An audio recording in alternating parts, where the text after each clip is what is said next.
Sejam muito bem-vindos a mais um episódio de Malete Podcast.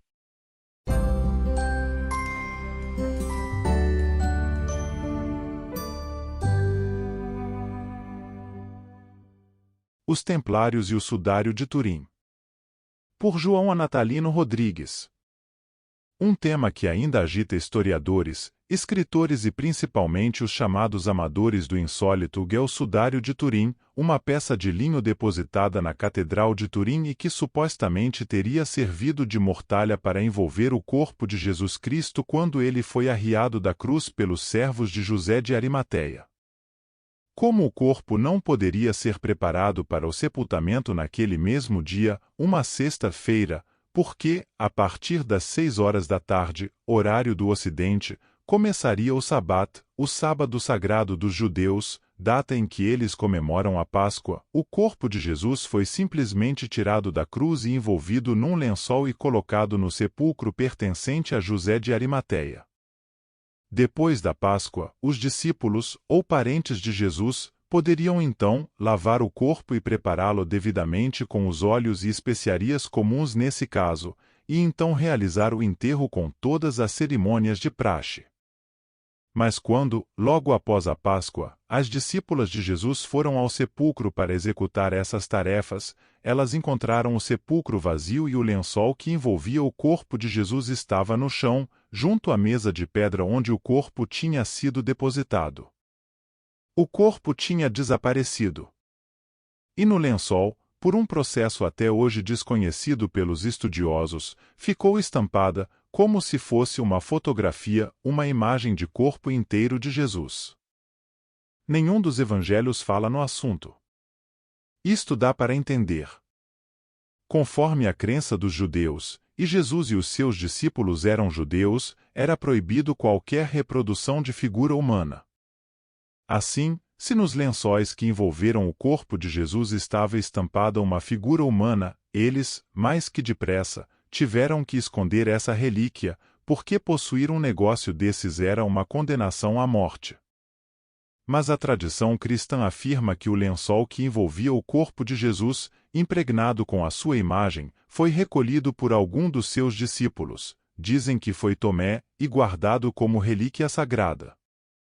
Não se sabe como essa história começou, mas parece que o primeiro registro da existência dessa relíquia vem da cidade de Edessa, na Turquia, hoje Sanliurfa, onde uma tradição conta que o rei daquela cidade, Abgar I, teria recebido do próprio Jesus, ou através de um dos seus discípulos, um pano com a imagem de Jesus estampada nela. Esta história é contada num dos chamados evangelhos apócrifos, o Evangelho de Nicodemos. Se é verdadeira ou não, o fato é que muitos registros antigos falam que, nessa cidade, desde os primeiros anos do cristianismo, um pano contendo a imagem de Jesus era adorado pelos cristãos como relíquia sagrada. Ele era conhecido como mandilion ou sundarion. Uns diziam que era uma toalha, com a qual uma mulher chamada Verônica tinha enxugado o rosto de Jesus a caminho do Calvário. Outros diziam que se tratava dos lençóis que envolveram o corpo dele quando foi tirado da cruz. A tradição registrada no Evangelho de Nicodemos diz que esse pano tinha sido enviado ao rei Abgar pelo próprio Jesus, junto com uma carta, cujos termos tinham sido gravados numa pedra e fixados no portão de entrada da cidade. A cidade de Edessa sofreu muitas invasões, destruições e reconstruções ao longo do tempo. Mas vários registros históricos indicam que nos primeiros séculos do cristianismo havia lá uma relíquia adorada pelos cristãos acima de todas as outras. Esta relíquia, conhecida como a imagem de Edessa, foi uma espécie de modelo para todos os ícones pintados por artistas bizantinos durante a Baixa Idade Média. Era a única figura conhecida de Jesus, ou seja, o único retrato conhecido dele.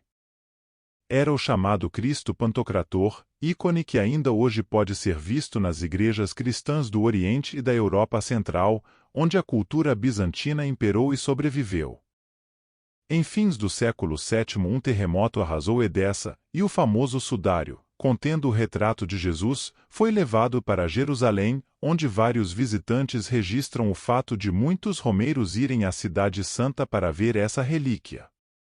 A conquista de Jerusalém pelos muçulmanos e a sua conhecida aversão pela idolatria fez com que o sudário fosse levado de volta a Edessa, para salvá-lo de uma possível destruição pelos iconoclastas muçulmanos. Em meados do século X, o sultão de Edessa entregou o sudário ao imperador bizantino como parte de pagamento de um acordo, para que os bizantinos não invadissem a cidade. Assim, o sudário de Cristo foi parar em Constantinopla. A presença desta relíquia em Constantinopla foi fartamente documentada desde então, sendo inclusive cunhadas moedas com esse motivo, moedas essas que ainda podem ser vistas no Museu de Istambul e de outras cidades da Turquia. Durante mais de 2 séculos, imagens de Jesus, conforme mostrada no sudário, foram pintadas em centenas de igrejas por toda a Europa bizantina. Elas podem ser vistas ainda hoje. Em 1204, um exército cruzado, naquela que ficou conhecida como a Quarta Cruzada, invadiu e saqueou Constantinopla. A maioria das igrejas da cidade foi saqueada e as suas relíquias roubadas pelos invasores. Uma das mais preciosas era justamente o Santo Sudário e este desapareceu depois disso. Na tropa de cruzados invasora havia um grande contingente de cavaleiros templários, e ao que tudo indica, foram justamente eles que acabaram ficando com a sagrada relíquia. Este fato foi documentado por vários depoimentos de cavaleiros templários por ocasião do processo movido contra a ordem a partir de 1307, processo esse que resultou na sua extinção. Que o Santo Sudário se tornou propriedade dos templários parece fora de dúvida, tendo em vista os diversos registros e depoimentos coletados pelos autores que comentaram sobre esse assunto. Ressalte-se que é justamente nessa época, a partir do saque de Constantinopla, que se começam os rumores de que os templários se tinham tornado idólatras e adoravam, nos rituais desenvolvidos nos seus capítulos mais avançados, secretamente, uma cabeça barbada, mais tarde conhecida pelo nome de Baphomet. Alguns anos mais tarde, por volta de 1350, o sudário de Cristo, que estava desaparecido desde o saque de Constantinopla em 1204, apareceu na propriedade de um nobre chamado Geoffrey de Charney, conde de Lirey, o qual pediu ao Papa da época permissão para construir uma capela, onde o sudário seria exibido publicamente. Curiosamente, este nobre era neto de outro Geoffrey de Charney, ou seja, exatamente o preceptor templário da Normandia, que foi queimado na fogueira junto com Jacques de Molay, o último grão-mestre do templo. Coincidência demais para ser ignorada. Depois disto o sudário passou por várias mãos até ser adquirido pelo Vaticano, onde passou a ser conhecido como o Sudário de Turim. Desde então muito se falou sobre essa relíquia e mais ainda se especulou a respeito. Milhares de livros foram escritos sobre o assunto, e muitos cientistas se debruçaram sobre ele para estudá-lo e submetê-lo a testes, inclusive com datação de carbono 14. Nenhum teste ou estudo feito por qualquer cientista, até agora, foi conclusivo. Por consequência, há quem acredite que o sudário é autêntico e é realmente o lençol que envolveu o corpo de Jesus nas horas em que ele esteve na tumba. Outros dizem que o sudário é uma farsa que foi criada na Idade Média por algum alquimista falsificador. Inclusive a datação com carbono 14 teria provado que o pano foi fabricado entre 1260 e 1340, mais de 1000 anos depois da morte de Jesus. Isto deu asas à imaginação de muitos autores, alguns deles, inclusive dizendo que a figura do sudário não é de Jesus, mas sim de Jacques de Molay, o grão-mestre templário queimado vivo em 1314. Outros dizem que foi Leonardo da Vinci quem pintou o Santo Sudário. Mas a figura que aparece no pano mostra claramente um homem bem mais jovem que grão-mestre templário, que tinha cerca de 70 anos quando foi executado. Portanto, a tese de que o corpo do Santo Sudário seria o de Jacques de Molay deve ser descartada. E a tese de que ela foi pintada por algum artista medieval ou renascentista também fica fora de questão porque já está mais que provado que a imagem sobre o tecido não foi pintada, mas sim impressa por algum método ainda desconhecido da ciência moderna.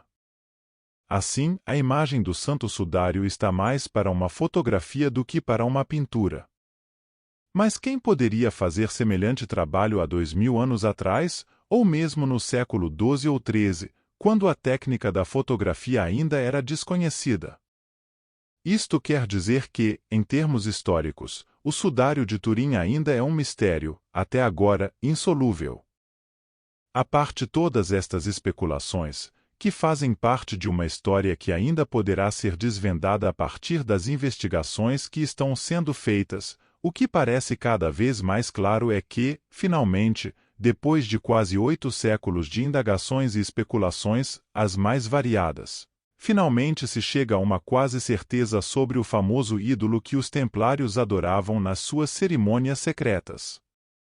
Depois das pesquisas feitas por Ian Wilson, O Sudário Novas Luzes sobre um Mistério de 2 anos, e Bárbara Frale, Os Templários e o Sudário de Cristo, parece não haver muitas dúvidas de que o ídolo conhecido como Baphomet, adorado pelos templários na intimidades dos seus capítulos, não era mais que o próprio Sudário de Cristo, hoje depositado na Catedral de Turim. E se assim for, como tudo parece indicar que seja, essa é mais uma das incoerências que a história registra. Pois que os templários foram condenados, e muitos deles morreram na fogueira justamente por fazer o que milhões de cristãos vivem fazendo desde o início do cristianismo, ou seja, adorar a figura de Jesus. Depois disto, só mesmo lembrando o inefável John Lennon, que dizia que Deus inventou a fé e o diabo inventou a religião. O dia em que nós aprendermos a distinguir uma coisa da outra, quem sabe a verdadeira humanidade possa, de fato, começar.